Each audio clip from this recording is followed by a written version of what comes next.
Good afternoon. Hope you're having a good day today. Just came back from a little ham flea market today, and a friend of mine went with me. He was kind of doing a lot of scurrying around. He was got interested in shortwave radio about a year ago, and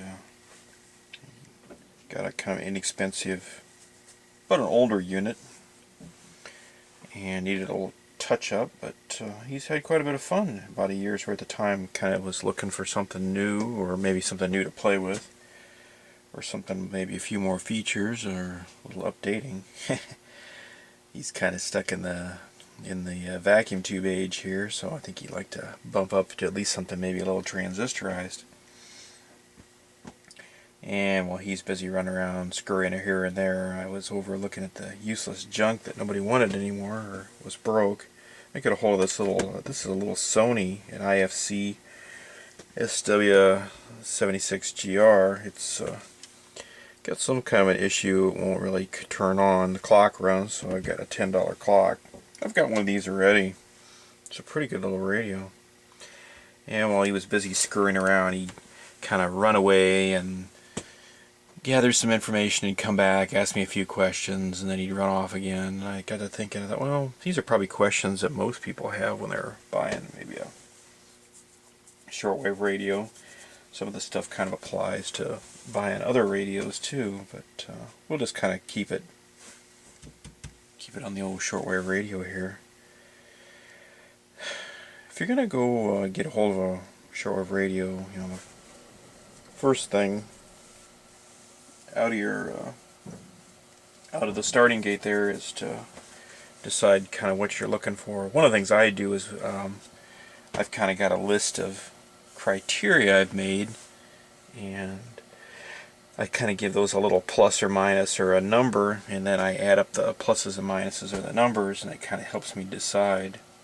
I try really hard to, but sometimes don't do a very good job of looking at something and going ooh ah, and then the impulse to buy it and drag it home hits. That's a good way to get disappointed. If you're serious, maybe if you get a hold of something that has a few features or some stuff above your expectations, it's always kind of a nice surprise, and it makes you feel like you got a good bang for your buck.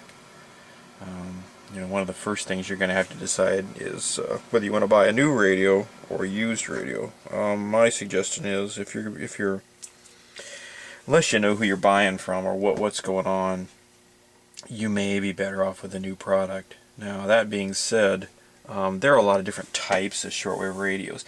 They really are kind of two major types, though. The basic types are portables, and some portables are more portable than others, and some portables are just about tabletops. And then there are more of the tabletop type radios have extra features or tend to have a little better circuitry in them. Not necessarily true, but that's kind of just a rough standard to get going on. You'll kind of need to decide what era of radio, and this would more apply to something used than it would new. If you want to get something made in the vacuum tube age, there's nothing wrong with that. They're very repairable. You might have to do a little thinking. There's always the good old transistor age where stuff is discrete but still repairable, a little more thinking, and then there's the digital age where things are a little more compact, and you may get some more features that aren't necessarily available on the older type radios. I've kind of made a little list, and I'm just going to go through it. They're not in any super particular order, but they're kind of in an order that's important to me. Kind of first is the type. I'm not a super big fan of portable radios, but they have their place. And if you're traveling or just want to be kind of maybe a beginner casual listener, might be a little more appropriate. That being said, we're going to stop here, and I'm going to talk just real quick about antennas. Any shortwave radio is only good as its antenna. So be aware that if you want to get optimal performance out of a shortwave radio, you might have to erect some sort of external antenna. The little rod antennas that come with the most portable radios are adequate, but they're not great. And there are a number of what I want to call active antennas or loop antennas. They have varying results. I suggest you look at some of the reviews online. There are plenty of reviews of radios online, and one of the things you can do is if you get a hold of maybe something, or looking at something maybe a little bit older, is there were plenty of issues of a book, kind of little book called Passport to World Band Radio. That had a review, a lot of radios in the front. And some of these radios have been made a long time, like the Sony. They still make this. And I don't know if it's made in Japan anymore, but they still manufacture it. One of the other things I like to look at is that, the size of a radio. Something might be a portable, but it might be the size of a tank. It's kind of like those old 60s color TVs that were tabletop, TVs. They were portable and had a handle, but they weighed 200 pounds. The weight, sometimes weight might be a consideration. Nowadays with the airlines getting a little fussier and fussier, if you're traveling with if you get a portable and you want to travel with it, weight might be a consideration. You don't need a 50-pound radio in your carry-on luggage. They're going to give you the eye. Although, for the most part, today's radios are pretty conservative. These things I've got coming up aren't in any particular order, but they're pretty important, and they all kind of go together. And one of them is how the radio is tuned. Most older radios have the good old knob. You just grab it. A lot of those good older radios, like the older tube sets, have what's called the band spreader. They have kind of a main tuning and then a fine tuning, which is the band spreader.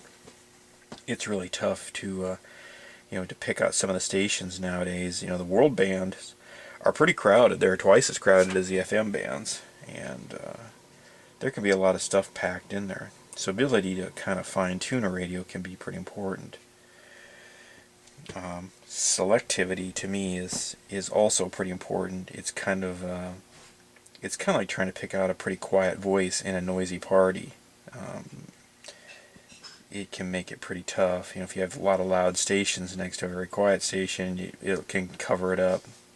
Or if you have really strong local stations and other bands, sometimes they just overpower the front end of the radio and make it unusable. So be a little aware of that. On the opposite side of that coin is sensitivity too. If a radio isn't very sensitive, it's kind of useless. And usually what happens is if you get a kind of a cheap radio and the novelty wears off, then it usually goes in the closet, and that's the last you ever see of it. One of the things you see people talk about it, but they don't. It's kind of interesting to me is just the sound, the overall quality of the sound. Now, a lot of times you can kind of defeat that by using good quality headphones, but sometimes some radios just don't sound very good. Some radios, like small portable, are kind of hard pressed. There's only so much space to put a speaker.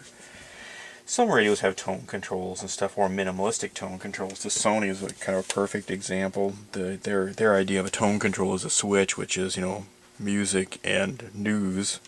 Pretty minimalistic. In my estimation, it might be a useful feature to just ditch at that level. It's one more thing to break.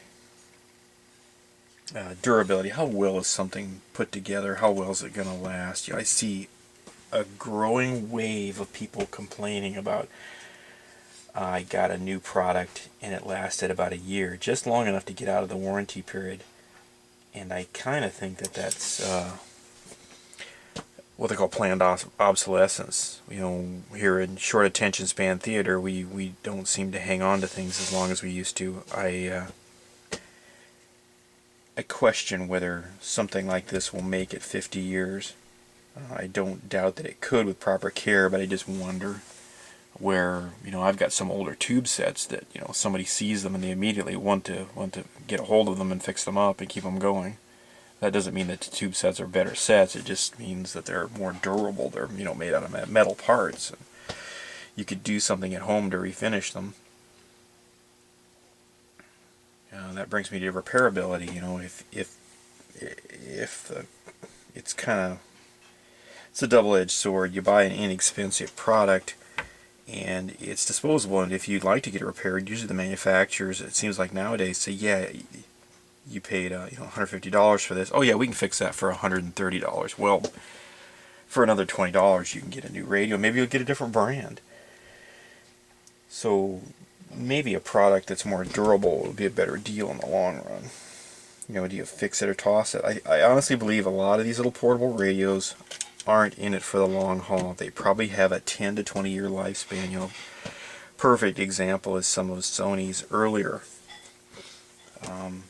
shortwave portable sets. They just weren't made that great, and now they're older and they're getting problems, and some of the specialized circuitry in them is causing people difficulties.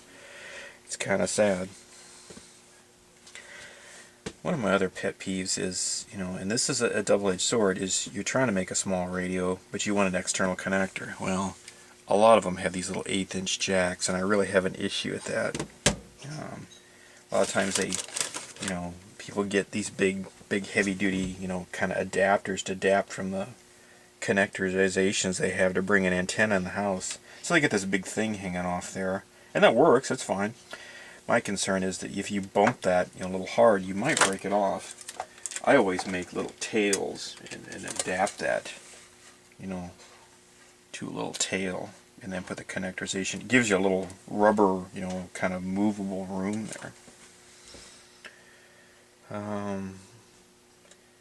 It's always good to look at the specs on something, but there's a little difference between the real world and the laboratory world. In the laboratory world, things are nice and controlled, and you're probably only testing the product with one signal. Out in the real world, you got a lot of signals, and people are competing, for the airwaves, and you're trying to split a hair there to see what's going on. It can be a little challenging, so I don't get too hung up on specs. I tend to use more where the rubber hits the road and what's the real deal.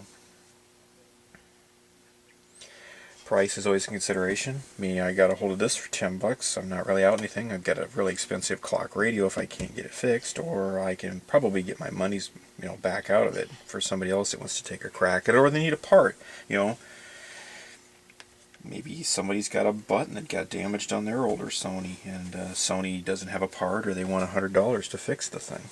Well, $10 might seem like at least a good try. And I got this because I'm just curious about it. Well, I think that kind of, in a nutshell, probably covers most of it. There's a lot of things to consider. There's a lot of features to consider. The tuning thing is a big issue to me.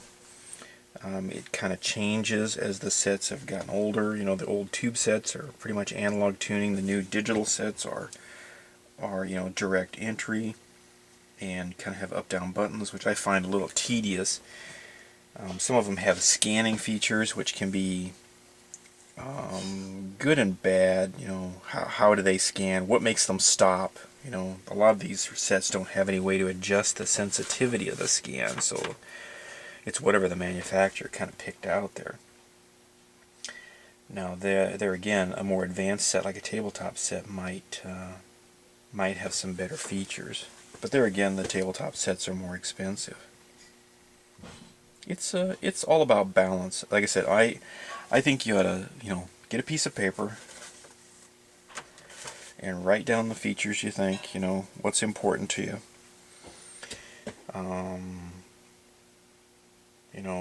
All those things are important. All things with moderation.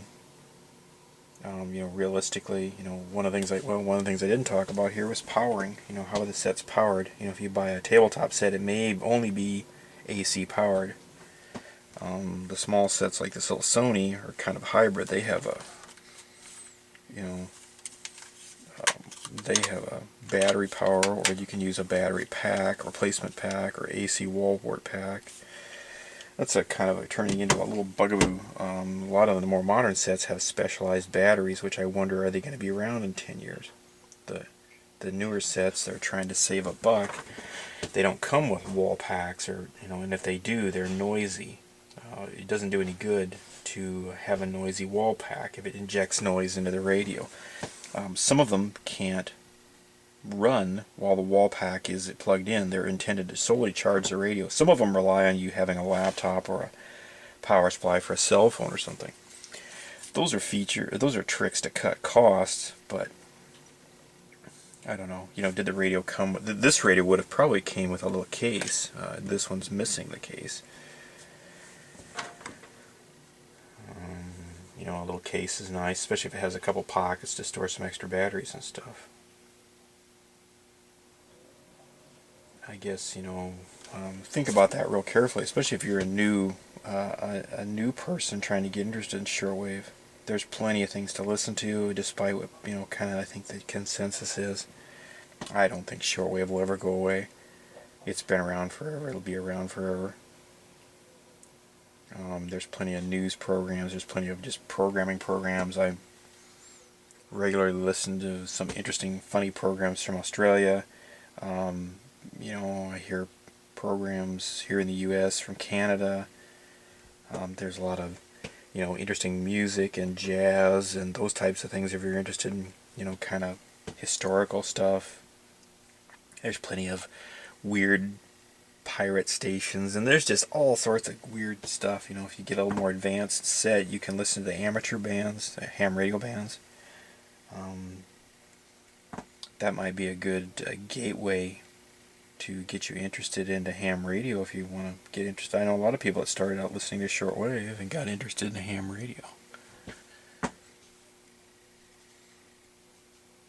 And then continued on from there. I'm trying to think what the first shortwave radio, I guess the first shortwave radio I ever got a hold of or saw was one of the Zeniths. One is the older transistorized transoceanics. I can easily spend a couple hours fiddling and listening to shortwave radio. It's kind of interesting. You never know what you're going to find. Hope that helps you out. If you have any questions or comments, or have a radio you really like, or a radio you really dislike, or that type of thing, feel free to post it. Anyway, take her easy. Have a great day.